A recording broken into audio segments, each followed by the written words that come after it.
नमस्कार मित्रांनो, लक्ष्मीच्या पावलांनी या मालिकेच्या येणाऱ्या काही भागामध्ये आता एक जबरदस्त असा ट्विस्ट मित्रांनो तुम्हाला बघायला मिळणार आहे। कारण आता मालिकेमध्ये आता एक असं भयानक वळण लागलेलं आहे। कारण आता ह्या मालिकेमध्ये कला आणि अद्वैत सतत तर एकमेकांशी भांडत असतात, पण कुठेतरी आता अद्वैत तिच्या नात्याला अगदी एक प्रेमाचं नाव देईल आणि तो तिच्यावर प्रेम करतोय आणि कलासुद्धा आता अद्वैतच्या प्रेमात पडलेली असते। परंतु आता जे काही या म्हणजे भागामध्ये घडलेले आहे की आता या सर्वाचा दोष मात्र अद्वैत कलाला देतो, वाटेल तसा तिचा अपमान करतो सर्वांसमोर आणि तिला मात्र तूच आता किती नीच आहेस, तूच किती खोटे आहेस हे प्रत्येक शब्दात तो दाखवून देतो। तेव्हा आता कला बिचारी तीसुद्धा विचार करते, आत्तापर्यंत आपण ह्या नात्याला नाव देण्यासाठी खूप काही केलं, परंतु या घरासाठी सुद्धा खूप काही केलं। या घरातील लोकांना मी आपलं माणसं म्हणून आपल्या जे काही माहेरची माणसं आहेत त्यांच्या रूपात मात्र मी त्यांना प्रेम देण्याचा प्रयत्न केला, सगळं काही घराला आपलं समजून मी सगळं काही देण्याचा प्रयत्न केला आहे, तरीसुद्धा मात्र आता हा अद्वैत आपल्यावर विश्वास ठेवायला तयार नाही। त्यामुळे मात्र आता कलाने तो भयानक निर्णय कसा घेतलेला असतो आणि त्या निर्णयामध्ये आता तो निर्णय घेऊन ती कशी आता अद्वैतला या तोंडावर पाडते आणि अद्वैतला कसं दाखवून देते की कला या घरासाठी किती महत्त्वाची आहे आणि ती जे काही करते ते एक चांगल्या भावनेने करते आणि कलाला याबद्दल कोणतंच सत्य माहिती नाही, परंतु ती आपल्या घराला वाचवण्यासाठी आत्तापर्यंत खूप काही करते। ते मात्र आता कला या घरातून निघून गेल्यानंतर प्रत्येक क्षणाला अद्वैतला त्याची आठवण होणार असते। तेव्हा आता अद्वैतला त्याचं सर्व काही कलाबद्दलचं समजून कला एक चांगली आहे आणि खरंच आपण तिला ओळखण्यात खूप मोठी चूक केली, कलाच आपल्यासाठी योग्य आहे हे जे काही आहे ते दाखवून दिलेलं असतं। तेव्हा मात्र आता अद्वैत स्वतः जातो आणि कलाची माफी मागून तिला घरात कसं परत घेऊन येतो ते आपण या व्हिडिओमध्ये बघणार आहोत। तेव्हा मित्रांनो व्हिडिओ शेवटपर्यंत नक्की बघत राहा आणि जर तुम्ही आपल्या चॅनलला सबस्क्राईब केलेलं नसेल तर नक्की सबस्क्राईब करत राहा। तेव्हा मित्रांनो बेल आयकॉनवर क्लिक करण्यामध्ये मात्र विसरू नका, कारण जेणेकरून तुम्हाला लक्ष्मीच्या पावलांचे जे काही अपडेट्स असेल आणि दररोजचे जे काही रिव्ह्यू असेल ते पाहायला लगेच मिळतील। तेव्हा मित्रांनो हे बघा, कला कायम आता चांदेकर फॅमिलीसाठी अगदी वाटेल ते प्रयत्न करत असते, त्या घरातील लोकांना खुश ठेवण्याचा ती प्रयत्न करत असते, परंतु आता एक अद्वैत कायम तिच्यामध्ये काहीतरी असा दोष आहे हे शोधून आता काढत असतो आणि त्यात भर म्हणजे आता हे सरोज असते, रोहिणी असते, नैना असते आणि राहुल हे चौघे मिळून मात्र आता ह्या कलाला घराच्या बाहेरून काढण्यासाठी मदतच करत असतात। कारण कला जर या घरातून बाहेर गेली तर मात्र आपल्यासाठी हे सगळं काही चांदेकरांचं साम्राज्य आपल्या नावावर करून घेता येईल अशी प्रत्येकाची खात्री असते। त्यामुळे आता त्यांचे प्लॅन तर सुरूच असतात आणि आता म्हणजे जे सोम आणि काजल यांचं जे काही प्रेम प्रकरण आहे तर ते मात्र आता सर्वांच्या समोर आलेले असते। सर्वांच्या समोर आता हे प्रेम प्रकरण आल्यानंतर या सर्वाचा दोष अद्वैत तर कलाला देतो। तर कलाला म्हणजे काही माहिती नसतं ह्या प्रेम प्रकरणाबद्दल। जेव्हा ती आता ही चिठ्ठी पकडते आणि त्या चिठ्ठीनंतर तिला सर्व माहिती होते, तर फक्त तिने सोहमच्या चेहऱ्याकडे बघितलं असतं। सोहम इतका नाराज का आहे, त्याचं लग्न जमलं तरीसुद्धा तो इतका नाराज का दिसतो, त्यामुळे ती अद्वैतला म्हणलेली असते की हे बघ अद्वैत, आपण एकदा सोहमशी बोलून बघूयात, परंतु अद्वैतला कामात अग्निमग्न असल्यामुळे तो काही कलाच्या बोलण्याकडे लक्ष देत नाही। कारण त्याचा तर असा गैरसमज झालेला असतो की सोहम आता स्वतः या लग्न झाला आणि त्याने अनामिकावर प्रेम आहे हे सुद्धा सिद्ध केले, परंतु सोमने आता एका वेगळ्याच नशेमध्ये, कारण काजलने त्याचं प्रपोज टाळलेलं असतं म्हणून त्याच धुंदीमध्ये तो काजलला अगदी जाळण्यासाठी हे सर्व नाटक करतो आणि सर्वांना अनामिकावर प्रेम आहे असं सांगतो, परंतु मनात मात्र आता काजल आहे। परंतु आता ह्या कलाने ओळखलेलं असतं की नक्की काहीतरी असं आहे की आज सोहम असा का विचार करत असेल.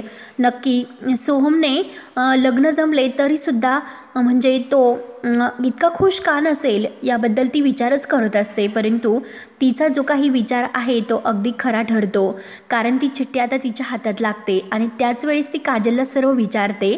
तर काजल तिला सर्व काही सांगते आणि आता सर्व सत्याचा उलगडा झाल्यानंतर मात्र आता या सर्वाचं खापर मात्र रोहिणी आणि सरोज ह्या मात्र काही चान्सेस घेऊन असतात आणि ती चिठ्ठी दाखवून कला खरेला ही सर्व माहिती होते आणि तिने मुद्दाम आता या फॅमिलीची बदनामी करण्यासाठी हे सर्व केले हे मात्र आता अद्वैत समोर आणतात. एकतर अद्वैतने डिव्होर्स पेपरवर सह्या केल्या नसतात आणि त्या अद्वैतच्या डिव्होर्स पेपरवर सह्या घेण्यासाठी अगदी तयारूनच असतात.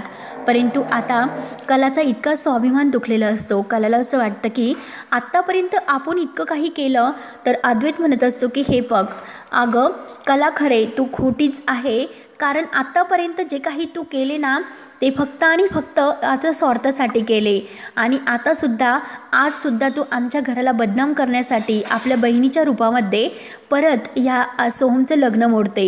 सोहम आणि राहुल तर आतमध्येच असतात.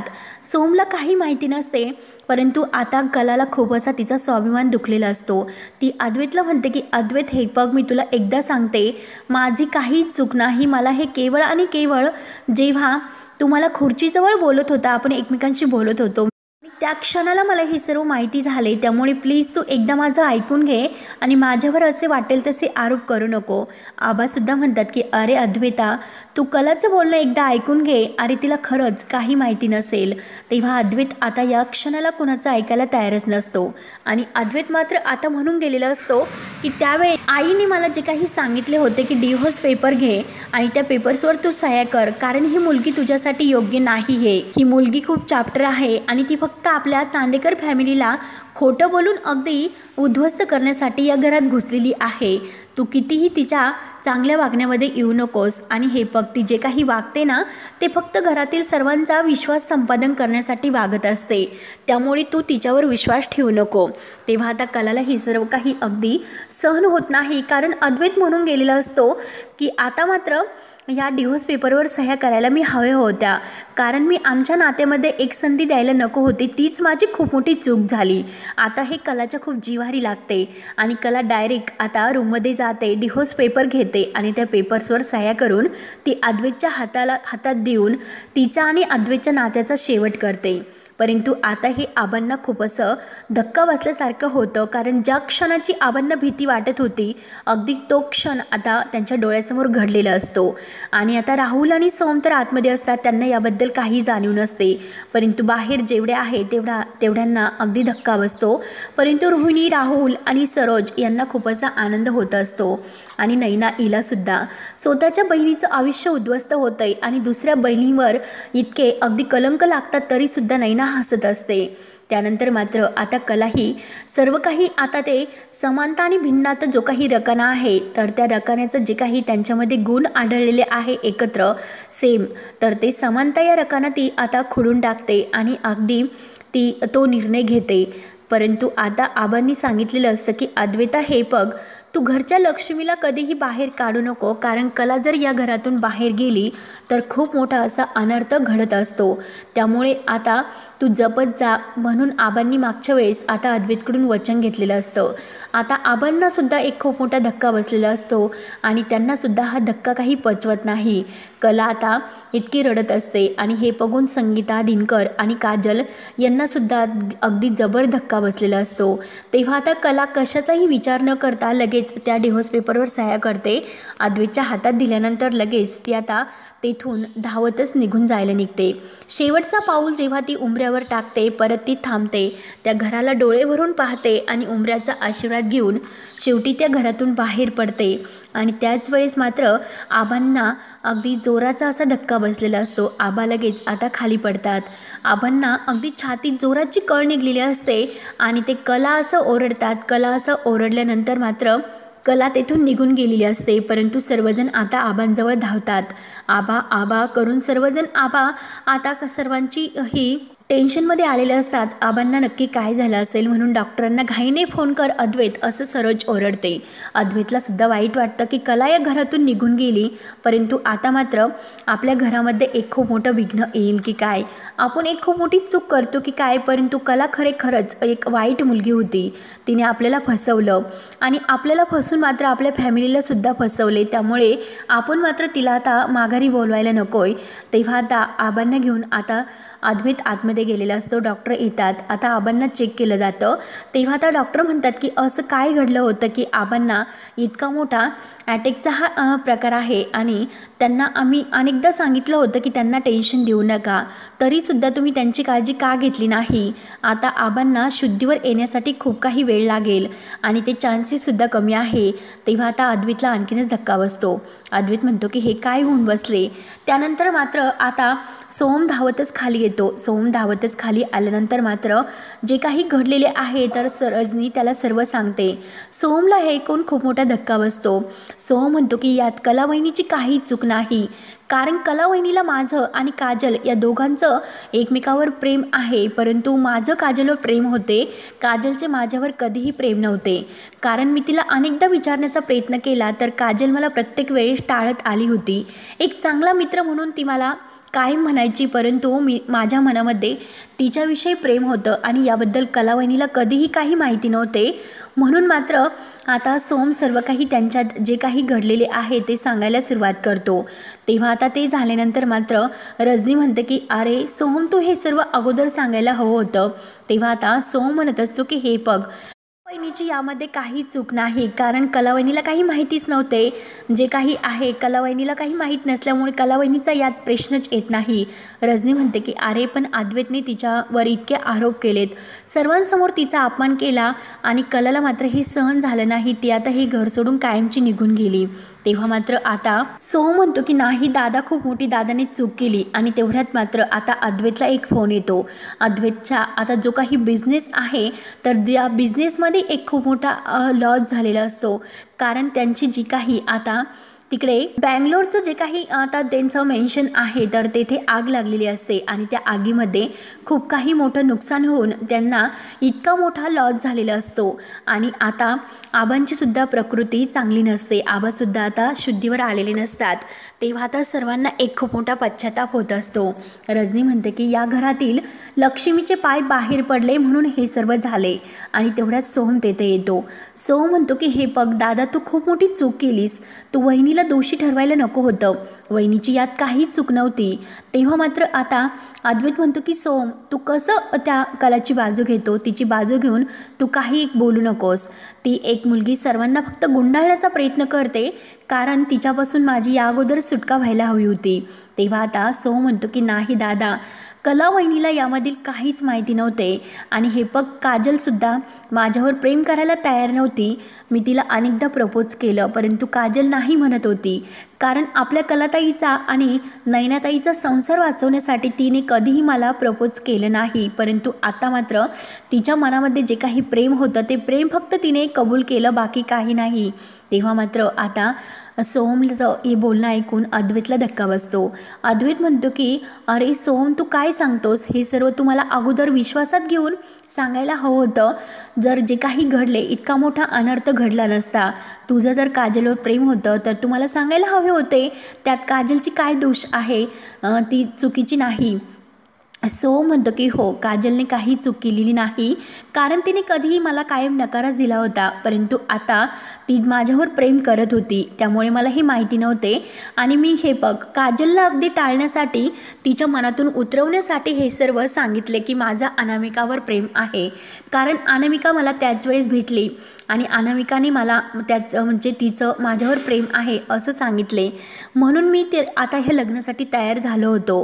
काजल आता आपल्या आयुष्यामध्ये येणार नाही असे मला वाटत होते, म्हणून मी कुणाला काही सांगितले नाही आणि या लग्नासाठी तयार झालो. तेव्हा आता सोहमचं हे बोलणं ऐकून अद्वैतला त्याची चूक कळते. अद्वैत म्हणतो की खरंच आपल्या हातून खूप मोठी एक चूक झाली, आपण असं करायला नको होतं. त्यानंतर आता इकडे कलाचा खूप स्वाभिमान दुखावलेला असतो. ती इकडे येते. संगीता तिला अगदी समजावण्याचा खूप प्रयत्न करते, परंतु कला मात्र कुणाशी काही बोलायला तयार नसते. आता काजलसुद्धा कलाला म्हणत असते की हे बघ कलाताई, अगं प्लीज तू समजून घे, अगं खरंच तुझी काही चूक नव्हते. अद्वैत जिजूने तर असं करायला नको होतं. अद्वैत जिजूने एकदा तुला विचारात घ्यायला हवं होतं. जे काही झाले ते केवळ माझ्यामुळे झाले म्हणून काजल स्वतःला दोषी मानत असते. परंतु कला म्हणते की नाही गुंड्या, तुझी यात काही चूक नाही. अगं ती चिठ्ठी बरं झालं वेळीच माझ्या हाती लागली, नाहीतर होणारा प्रत्येक जो काही अनर्थ आहे तो यापुढे जर झाला असता आणि अनामिका आणि सोम यांच्या नातेची गतसुद्धा अगदी आमच्यासारखी झाली असती. आज बघतेस ना माझ्या आणि अद्वैतच्या नात्याचं काय असं स्वरूप आहे. आमच्या नात्यामध्ये कोणताही गोडवा नाही, फक्त जगासाठी आम्ही नवरा बायको आहोत, परंतु आमच्या नात्यामध्ये प्रेम वगैरे काहीच नाही. आणि त्या नात्याला पुढे नेऊन काय उपयोग? तू याला दोषी नाही, कारण आमच्यामध्ये जे काही झाले ते आत्तापर्यंत कोणतंच काही नव्हतं.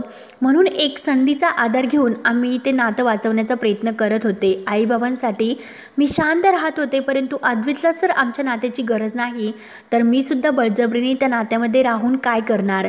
तेव्हा मात्र आता काजलने सुद्धा स्पष्ट आता कलाला सर्व सांगितलेले असते, जे त्यांच्यामध्ये आत्तापर्यंत झालेले आहे. ते ऐकून कला म्हणते की हे बघ गुंड्या, तू काही काळजी करू नको, सगळं काही व्यवस्थित होईल. त्यानंतर आता सोहम इकडे कलाकडे यायला निघलेला असतो, परंतु आता कलाकडे यायला निघाल्यानंतर आता तो म्हणतो की काही झालं तरी कला वहिनीला मला एकदा घरी आणावंच लागेल. तेव्हा आता अद्वैत म्हणतो की सोहम तू कुठे चालला? सोहम म्हणतो की जे काही आता माझी कला वहिनी माझ्यामुळे घर सोडून गेलेली आहे, तिला काही झालं तरी मला घरी घेऊन यावंच लागेल, यात कला वहिनीची काहीच चूक नाही. अद्वैत म्हणतो की थांब, मला सुद्धा कलाची माफी मागायची आहे, मला सुद्धा येऊन दे. जर मी कलाला माफ करून या घरात घेऊन नाही आलो तर आबांच्या जीवाला धोका आहे. म्हणून आता तो सुद्धा सोहमसोबत तिकडे जायला निघलेला असतो. आणि आता जेव्हा ते खऱ्यांच्या घरी येतात, खऱ्यांच्या घरी आल्यानंतर अद्वैतने खाली मान घातलेली असते, परंतु आता कलाही त्याच्याकडे रागाने बघत असते. तेव्हा आता कलाला सुद्धा चान्स मिळालेला असतो की अद्वैतला आता ठणकावून सांगण्याचा. त्यानंतर मात्र अद्वैतला पाहून कलाही रागाने बघते आणि बाजूला होते. संगीता म्हणते की अगं कला, जावई बापू इतक्या मानाने घरी आले, तू त्यांना घरात बोलव. तेव्हा आता लगेच कला ओरडते. कला म्हणते की कोणता तुझा जावई? आई, जावई वगैरे काही नाही.